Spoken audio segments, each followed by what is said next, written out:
स्वागत है आपका सिलेक्शन ड्रीम के यूट्यूब चैनल पर।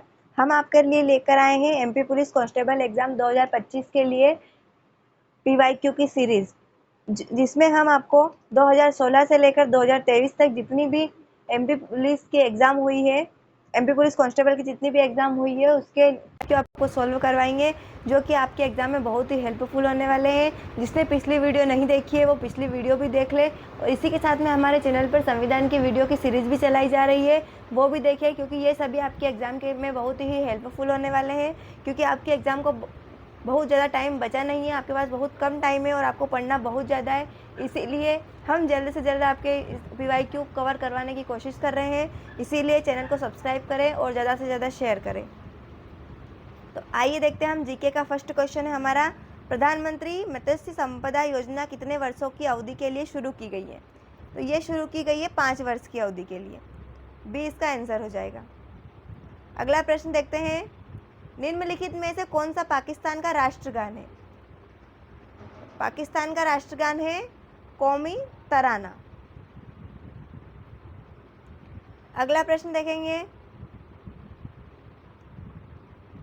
गंगटेक मठ निम्नलिखित में से किस देश में स्थित है? तो ये स्थित है भूटान में। अगला प्रश्न देखते हैं, चाबहार बंदरगाह किस देश में स्थित है? तो चाबहार बंदरगाह जो है ईरान में स्थित है।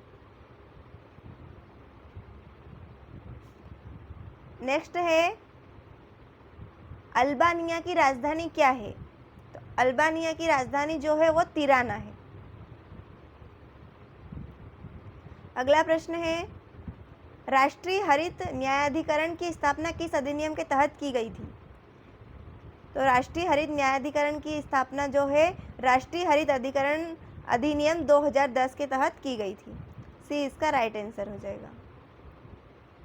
अगला प्रश्न है, किस अनुच्छेद के तहत संसद किसी अंतर्राष्ट्रीय संधि समझौते सम्मेलन को प्रभावी करने के लिए पूरे देश या उसके किसी हिस्से के लिए कोई कानून बना सकता है? तो इसका आंसर है अनुच्छेद नंबर 253। अगला प्रश्न है, किस अधिनियम के द्वारा बम्बई और मद्रास के गवर्नरों को बंगाल के गवर्नर जनरल के अधीन कर दिया गया? तो ये किया था रेगुलेटिंग एक्ट 1773। ये इसका आंसर हो जाएगा।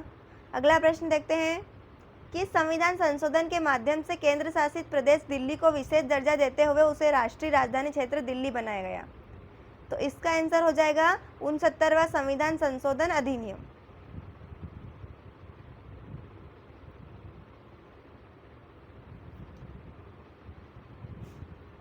अगला प्रश्न देखेंगे, लगातार 2 ओलंपिक पदक जीतने वाली भारत की एकमात्र महिला खिलाड़ी कौन है?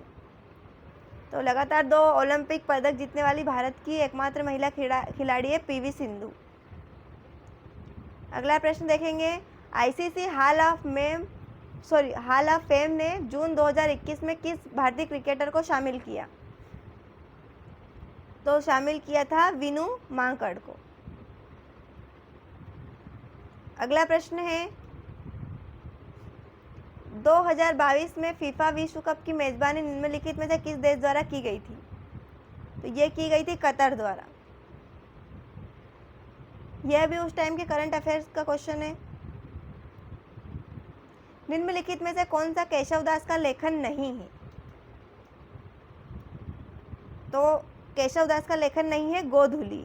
इसके अलावा रसिक प्रिया, रतन भवानी और विज्ञान गीता ये केशवदास की लेखन है। अगला प्रश्न देखते हैं, निम्नलिखित में से किस जिले की सीमा उत्तर प्रदेश से लगती है? उत्तर प्रदेश से लगती है रीवा जिले की सीमा। अगला प्रश्न है,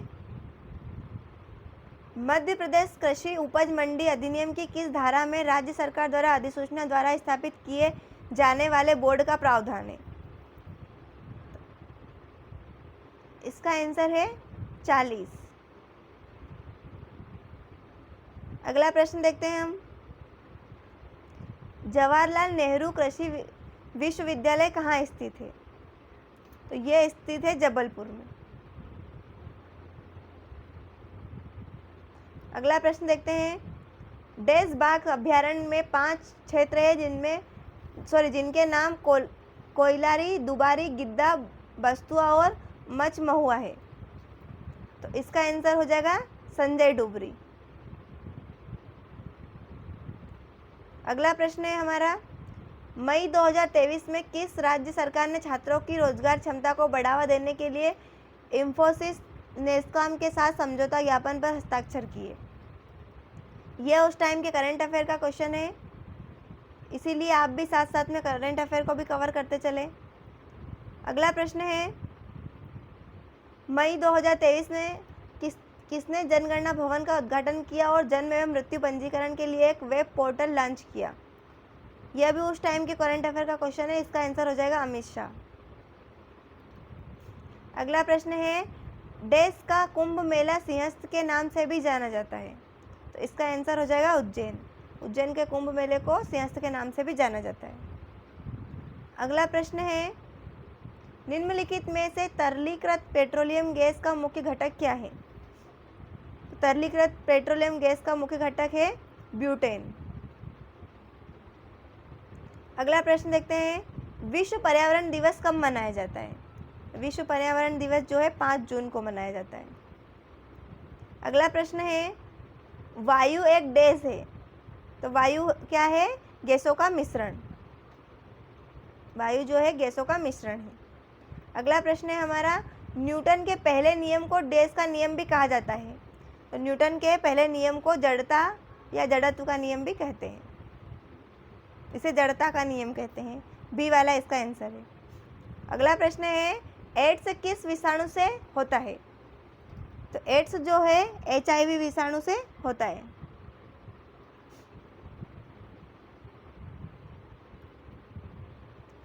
अगला प्रश्न है, जननी शिशु सुरक्षा कार्यक्रम किस वर्ष शुरू किया गया था?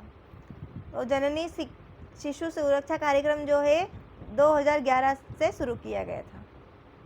अगला प्रश्न देखते हैं, एस्केरिस लार्वा कहा जाता है? तो एस्केरिस लार्वा कहा जाता है रब्डिटिफॉर्म को। अगला प्रश्न देखेंगे,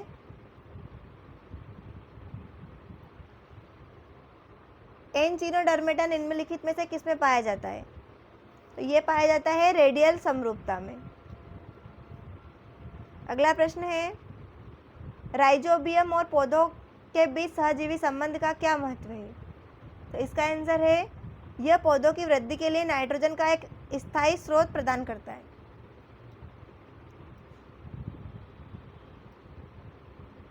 अगला प्रश्न है हमारा,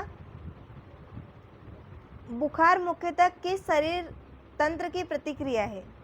तो बुखार जो है तंत्रिका तंत्र की प्रतिक्रिया है। अगला क्वेश्चन है हमारा, निम्नलिखित में से कौन सी कवक संरचना पोषक तत्वों के अवशोषण के लिए जिम्मेदार है और पर्यावरण से पोषक तत्वों को ग्रहण करने में महत्वपूर्ण भूमिका निभाती है? तो इसका आंसर हो जाएगा हाइफे। अगला प्रश्न है हमारा, हवा द्वारा परागित होने वाले फूलों में अक्सर निम्नलिखित गुण होते हैं। तो इसका आंसर है बड़े और चिपचिपे परागकण। अगला प्रश्न है हमारा, एक व्यक्ति अपने हाथ में एक अवतल दर्पण रखता है और उसकी परावर्तक सतह को सूर्य की ओर निर्देशित करता है। वह दर्पण द्वारा परावर्तित प्रकाश को दर्पण के पास रखी कागज की शीट पर इस प्रकार निर्देशित करता है कि दर्पण से आने वाली सूर्य की रोशनी कागज और पर प्रकाश के एक चमकीले तीखे स्थान पर परिवर्तित हो जाती है। आगे क्या होगा? तो इसका आंसर हो जाएगा, कुछ ही देर में कागज धुआं छोड़ते हुए जलने लगेगा। बी इसका आंसर है। अगला प्रश्न है, फोटो स्वपोषी से आप क्या समझते हैं? तो इसका आंसर हो जाएगा, पौधे अपना भोजन स्वयं संश्लेषित करते हैं।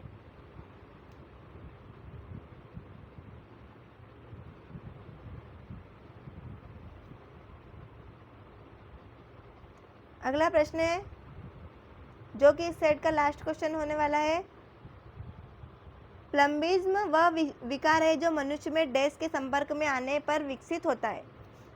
तो ये होता है सीसा या लेड के संपर्क में आने पर।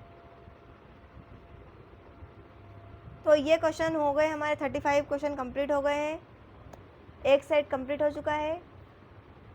ऐसे ही क्वेश्चन को देखने के लिए चैनल पर बने रहें, चैनल को सब्सक्राइब करें और ज़्यादा से ज़्यादा शेयर करें।